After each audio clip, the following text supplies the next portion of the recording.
I'd be lying if I will be saying na hindi ako nagulat na may ganun palang nangyari. But nonetheless, I don't think we should cast aspersions against the integrity of the court or anything like that. It is what it is. Yun yung naging resolution, yun yung naging ruling. At ngayon naman, sa amin naman, sinasabi ko naman parate, hindi naman kami takot sa dokumento. Kung lumabas man yung lahat ng yan, handa din naman kaming harapin bawat isa sa mga dokumento na actually nagulat rin ako nung nabasa ko yung yung statement or at least yung statement base sa interview yata ng spokesperson ng impeachment court. But nonetheless, I don't really want to read too much into it. I don't want to cast aspersions dito sa ating nangyari kahapon.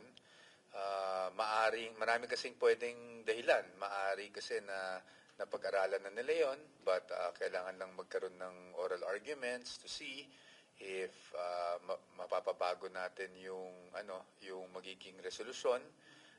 Maari rin na nung Wednesday, after nung initial oral arguments, ay meron ng naging pag-uusap. So, napakahirap kasi mag-speculate. Kaya I really don't want to cast any aspersions, lalo na baka sabihin porket hindi pabor sa atin, we're raising all these issues. So yung sa panig na lang ng defense, we'll just take the decision as it is. Of course, I wouldn't, I'd be lying if I will be saying na hindi ako nagulat na may ganun palang nangyari. But nonetheless, I don't think we should cast aspersions against the integrity of the court or anything like that. It is what it is. Yun yung naging resolution, yun yung naging ruling. At ngayon naman, sa amin naman, sinasabi ko naman parate, hindi naman kami takot sa dokumento. Kung lumabas man yung lahat ng yan, handa din naman kaming harapin bawat isa sa mga dokumento na yan. Kaya lang naman kami nag-oppose dahil we really firmly believe na itong subpoena ay overbroad at may mga batas na maapektuhan that are there not only meant to protect the Vice President or impeachable officers, but all of us. That's why we really just had to point that out in our oral arguments. Attorney, pero para sa defense po, sa tingin ninyo, naging useless yung arguments kahapon o sana nilabas na lang yung ruling? Well, hindi naman. Sa totoo lang. Kasi ang sa akin naman, whatever happened prior, kung may ruling man o wala, I earnestly believe na yung mga senator judges natin nakinig naman, at pangalawa, ang isang importante rin, 'di ba, ang gusto natin parati transparency. So at least narinig din ng ating mga kababayan kung ano yung points ng both sides, the prosecution and the defense. At at least napakita natin sa kanila kung ano rin yung mga naging basihan natin, bakit natin tinutulan itong mga request na to. So sa akin, hindi ko masasabing useless yung naging exercise kasi at least we were still able to ventilate through oral arguments the position of the defense and the basis on why we held on to that position. Pero in-expect nyo, attorney, na magkakaroon sana ng botohan kahapon? Hindi ko alam kung magkakaroon ng botohan. What I honestly expected yesterday was parang 2 minutes na questions for each senator kung meron man silang clarificatory questions, and then meron kasing nabanggit rin na 10 minutes per senator to sort of explain his or her position, a total of 1 hour per side. Parang ganun ang narinig ko. So kahapon, nagulat ako na wala na yon. So I think I took it as though there was already a consensus. But again, that's the ruling of the Honorable Court, and as I've always said, we are party litigants. So we even if the ruling is favorable, whether it's favorable or adverse to you, you really have to respect. Or else, diba, yun nga yung pinaglalaban namin rule of law, diba? So kung kami mismo hindi susunod sa rules, hindi naman magandang ehemplo yon. So, sa atin, hindi pa rin naman nawawala yung mga nabanggit ko nga kagabi na there are legal remedies available kung gugustuhin man namin. Pero hanggang sa ngayon, wala pa kaming desisyon ukol dyan.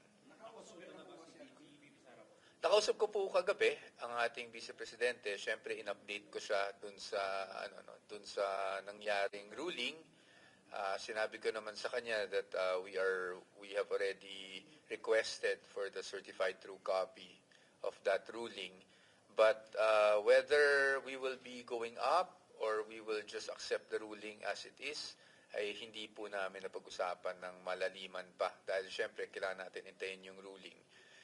In any case, sabi ko nga, handa naman kami kahit, kasi nga, bago pa kami nag-oral arguments, we really maintained the disposition na may possibility talaga na ibigay lahat. No? So, we were ready for that nonetheless. Wala namang, kumbaga, as a matter of fact lang yung naging usapan namin.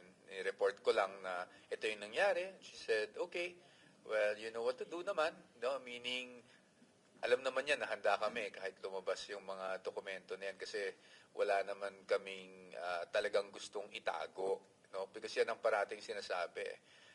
But ang posisyon lang talaga namin is unang-una sa lahat, ang legal system natin may presumption of innocence. So hindi, para sa amin, hindi naman tama yung sasabihin na kung wala kang itatago, ilabas mo na. Kasi kung ganun, wag na tayo mag-search warrant. Wag na tayo magkaroon ng mga proseso, di ba? Kasi kung ganun, hahamunin ka lang na ilabas mo, dapat ilabas mo.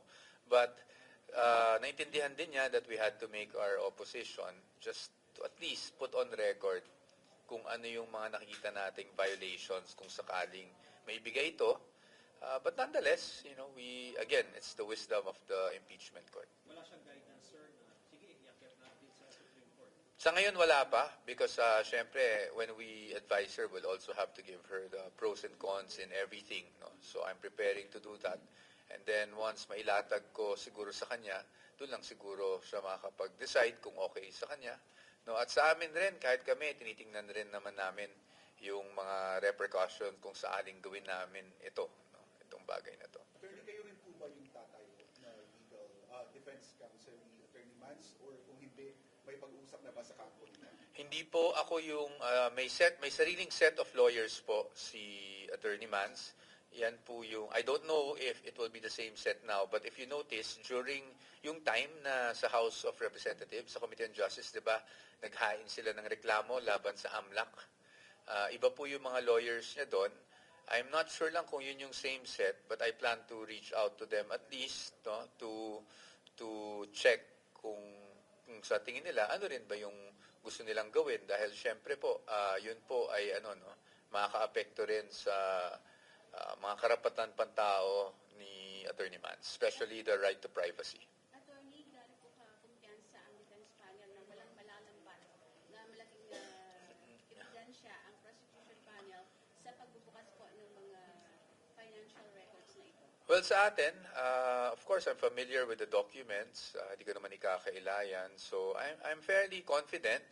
Although, syempre, sabi nga natin, parati tayong with guarded confidence. Kasi in the course of the trial, you know, twists and turns can happen. But I'm fairly confident na wala naman silang mapapatunayan. No? But whether that will happen or not, it will also depend on the appreciation of the impeachment court. So hanggang doon na lang po siguro sabihin ko para hindi tayo maakusahan that we're already going into the merits.